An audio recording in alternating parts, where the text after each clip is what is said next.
Bien, alumnos, nos encontramos en un nuevo video para hablar de los conceptos de neutralización y titulación ácido-base. Primero definamos el concepto de neutralización. Es la reacción ácido-base en la cual un ácido reacciona con una base para formar sal y agua. Cuando hablamos de ácido y de base, en este caso tenemos el ejemplo del ácido clorhídrico y el hidróxido de sodio, sabemos que ambos considerados ácidos y bases fuertes están ionizados o disociados en un 100%. Por lo tanto, en el medio de la reacción tenemos protones, cloruros, sodios y oxidrilos. Veamos que tanto los iones sodio como cloruros se presentan como iones espectadores de la reacción y la única reacción real que ocurre es la reacción de protones con oxidrilos para formar agua. Esta reacción es muy parecida a una que ya vimos. Nosotros sabemos que la reacción de autoionización del agua tiene una constante de equilibrio Kw que vale 1 por 10 a menos 14. Esta sería la reacción inversa a la ionización del agua, o sea que es la formación de agua, y por lo tanto, tratándose de una reacción inversa, también tendremos que proponerla como un equilibrio en donde la constante de equilibrio de esta reacción sería 1 por 10 a la 14. Una constante tan elevada que podemos decir que esta reacción está prácticamente desplazada por completo hacia la derecha. Analizando algunos ejemplos encontramos estas particularidades. Por ejemplo, la reacción entre ácido nítrico e hidróxido de potasio para formar nitrato de potasio y agua ocurre en una relación de 1 mol a 1 mol, formándose 1 mol de sal. Si analizamos desde el punto de vista de los equivalentes, como el número de equivalentes para un ácido está indicado o calculado como el número de moles por el número de protones que libera el ácido, y lo mismo el caso de la base es el número de moles de del hidróxido por el número de moles de oxidrio que libera. También estamos hablando de que la reacción ocurre equivalente formándose un equivalente de sal, porque el equivalente o el número equivalente de sal era el número de moles multiplicado por el número de cargas positivas o negativas, que en este caso es 1. Si analizamos un caso de ácido sulfúrico con hidróxido de sodio, el ácido sulfúrico es un ácido diprótico, entonces un mol reacciona con 2 moles para formar 1 mol de sal, pero analizando equivalente tenemos 2 equivalentes de ácido que reaccionan con 2 equivalentes de base para formar 2 equivalentes de sal. ¿Sí? Analicemos la ecuación iónica como antes, pero vemos que la única reacción que ocurre en definitiva es la formación de agua. Un ejemplo similar entre la reacción con ácido clorhídrico y el hidróxido de calcio, que ocurre en una relación de 2 a 1 en moles para producir 1 mol de cloruro de calcio. Analizado desde el punto de vista de los equivalentes, ocurre 2 equivalentes de ácido con 2 equivalentes del hidróxido para dar 2 equivalentes de sal. Por lo tanto, podemos afirmar que en toda neutralización se cumple que el número de equivalentes de ácido es igual al número de equivalentes de la base y es igual al número de equivalentes de la sal.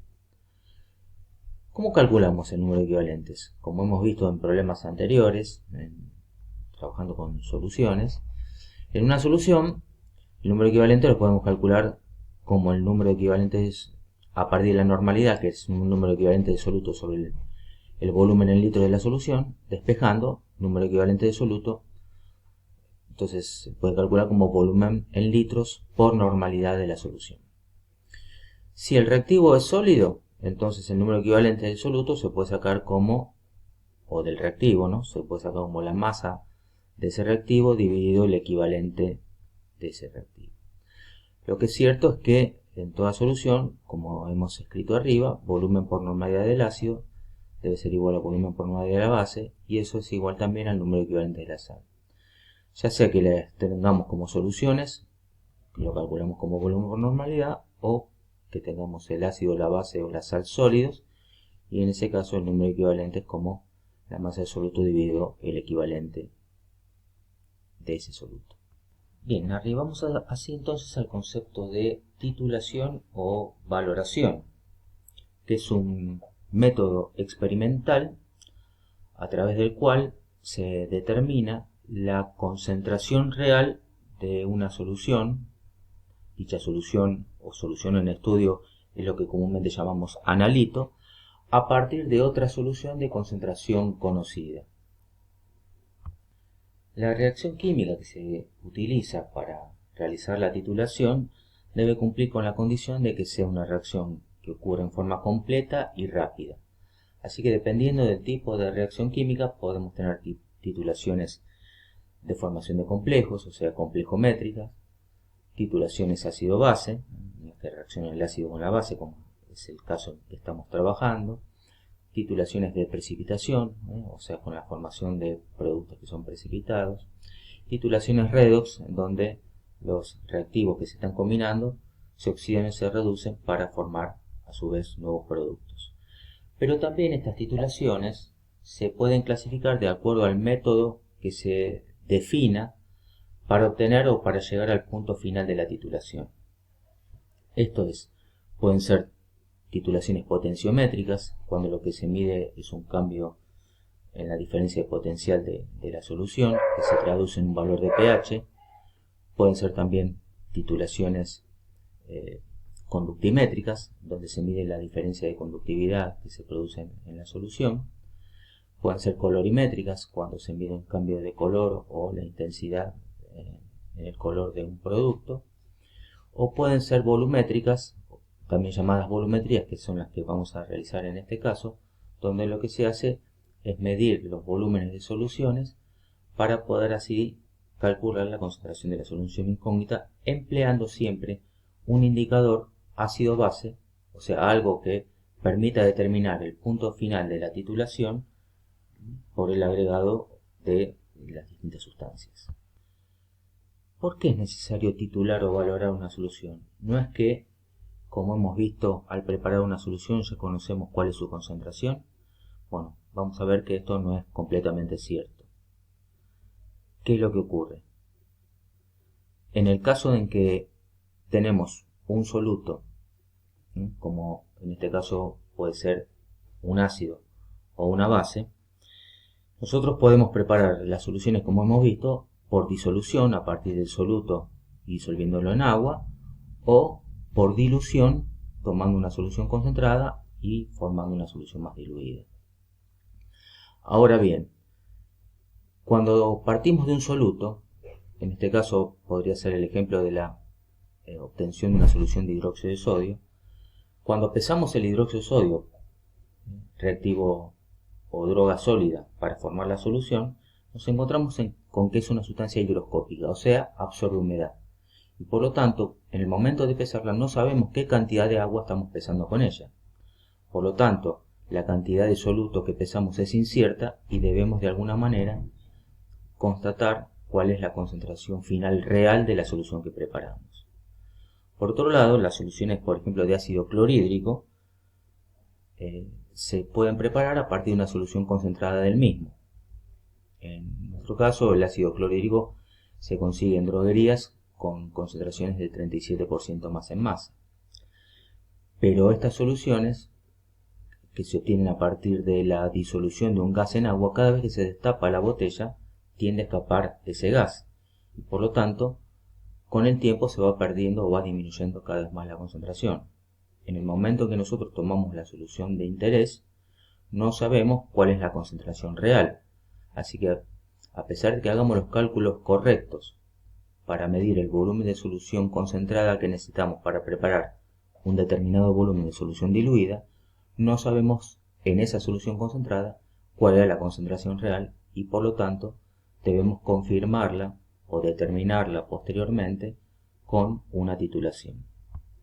Bien, ¿cómo preparamos entonces una solución valorada? Si decimos que no se puede prepararlas a partir del ácido y la base iniciales.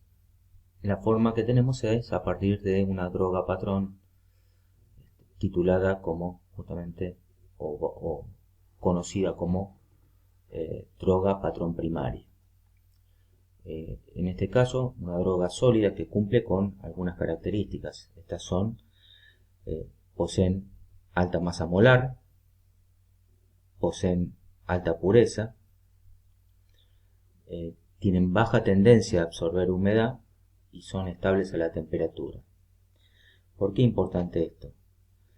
Si tienen alta masa molar, entonces con poca masa que nosotros podamos pesar vamos a cometer pocos errores en la determinación o en las pesadas que hagamos de estas sustancias. Que tenga baja tendencia a absorber humedad es que justamente no absorba mucha agua, pero el hecho de que sean estables térmicamente hace que en el caso de haber absorbido algo de humedad se puede colocar en la estufa a 100 grados y de esa manera eliminar o evaporar todo el agua que contiene, ya que van a resistir la temperatura.